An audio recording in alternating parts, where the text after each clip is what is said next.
I just realized that I need to start filming out here because before I know it, everything's gonna fill in without me. So here is the pond. I filled it up today. It was down a couple inches. I don't know why. It just drops a little bit. But generally, whenever it rains, the water goes back up. But I just stuck the hose in here and filled it on up. And as you can see, all of these lilies are coming up real quickly. So here we have some lilies. There we have some lilies. The irises are all coming up. All the grass and moss is doing amazing. The hens and chicks is opening up. And we have like 2 different varietals of creeping Jenny going because I both planted these really bright colored ones that we bought. And then there's like those darker ones over there that I found in the wild. And they aren't native, but they are like invasive across like everywhere. So that's really cool. And then as you can see, like the grass and everything just doing amazing. And then the hostas are coming up as well, and they are going to just be everywhere. And my thought process is everything's going to come up. Man, I didn't even know those were there. Everything's going to come up even bigger this year. That's the hope anyway. So here we can have the little dwarf hostas right there. They'll come up right beside that creeping Jenny and whatever this stuff is. I'm hoping that we can get a little bit more things that spread going in throughout here, just like ground cover like this. And here's the little hens and chicks right there, but also like this plant type of thing, and get that going everywhere. Here's a cutting off a bush. I just stuck it right here, so it's growing out of the water from the thing. I think it'll actually grow. I'm pretty excited about that. Here we have more hostas and some other little plants like this. This must have just come from the hosta. It must have come from my neighbor's yard. It's like weird. It's definitely not just grass. So I'm just gonna leave it because I think it looks cool and it's contained enough. There's just some of it in different places. Here's the hens and chick.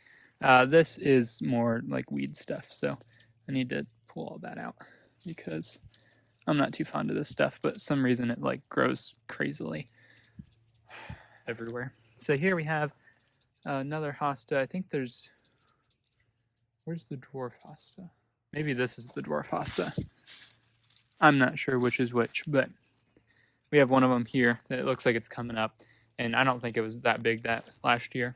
Here we have more lilies right here, and some more of this other plant, and some more of that other plant over here. I don't even know if I planted anything over here. I don't remember. I think there's a dwarf. Here we are. This is a hosta. I think there's a dwarf hosta somewhere. And then I want to say I planted something in this corner because I can't imagine that I didn't. So there's probably stuff coming up under these leaves. I think we're going to mulch again. And at that point, I am just going to add more mulch onto the leaves because it'll create a better layer for like crabgrass and this stuff that I don't want to grow here. Hopefully I can prevent that if I add a level of leaf litter in between. So I'm not too worried about it, but it just kind of creates a cool area. So here we have whatever the heck these are. It's not like grass, so I'm not too concerned about it. It kind of looks nice actually. So I'm not real sure, but I don't think it'll be an issue. So pretty soon this whole area will just be covered in these hostas. I want to do something like this stuff where you can't even tell that it's a pond, like the pond liner. I want to try to do that all the way around and see what I can do with that, or at least get some flat rocks and put them around, kind of see what I can do to cover things up. And also for some reason, all of the whole fence just went ahead and came out of the ground. I don't know why.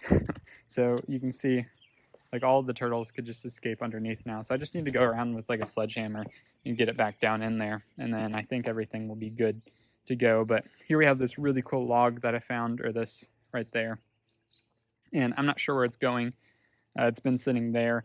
I kind of want to work it in to the whole feature going on.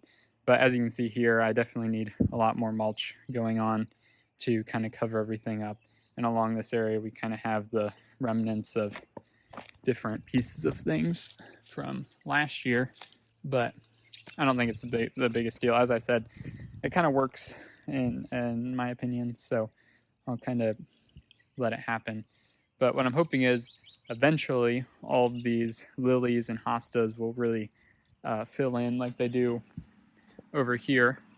This is where I got a lot of the hostas last year. The dirt is kind of destroyed because here we can see the hosta bed, and then there's this huge radius around it that's kind of like disturbed, and that's where I took out all of the hostas that I put into there. And then the same thing, there's this like weird grass stuff, nothing to worry about. Is these cool flowers and stuff, but you won't really notice them once the hostas come up because that's how big the hostas are. So right now there's just frogs in here. I don't see any at the moment. Frogs and fish. The fish are breeding well, quite prolifically, or they did last year, so there's a ton of them, and there's a ton of them in my room that I took in. But I'm gonna fix the filter box, so I'm either gonna drop that container down into the filter box, or I might just plant the irises right into the filter box. I'm not really sure, but I want to get some stuff going around the top of that so you can't see the box either. So I will be working on that as well. All this, I just need to let everything grow out for probably a month or two, and then it'll come summer and I'll want to get out here and start working on everything. And by that point, it'll be warm enough that I can move out the turtles, and then I'm really going to want to get lots of cover and different things. With these hostas coming up, I mean, they're really going to give a ton of cover around this whole area, especially with the lilies and everything, because they were quite nice last year, but now they're going to really grow in. So with that, there's going to be like covering everything, and then I can get at least 4 or 5 of my turtles out here, probably 4 of them that I can think of that I want to put into this pond because they can go together, and then the other 4 can go in the backyard. But right now I have a red-eared slider, a western painted turtle, and 2 Oshita map turtles that can go out here together, and they should all do well in this habitat. So that'll be really interesting, especially when I can walk around and kind of find turtles around the place. But the goal is to get this really planted quite heavily, and this year I'll kind of know like what everything's going to look like as it comes up, because I honestly forget where I planted everything. But when it eventually comes back up, I can be like, okay, now I can fill in more areas and we can get some other plants, not necessarily just hostas and lilies, but like I want to get some wildflowers maybe, and kind of just fill this area in. I'm expecting this area to fill in a lot more, but I can definitely keep in mind that all the lilies are just going to grow crazily. I can show you some bigger lilies that are kind of coming up, but they'll become this huge bushel that'll take up this whole area, and that'll create a lot of hiding places that the turtles won't really use. They'll kind of just stay in the water and bask, but if they want to walk around, then they can, and if they want to travel around, then they'll have the opportunity to do that. I hope you enjoyed this first spring update on the outside pond. I don't know if things will turn out exactly like I said they will in the video, but I'm sure everything will go well.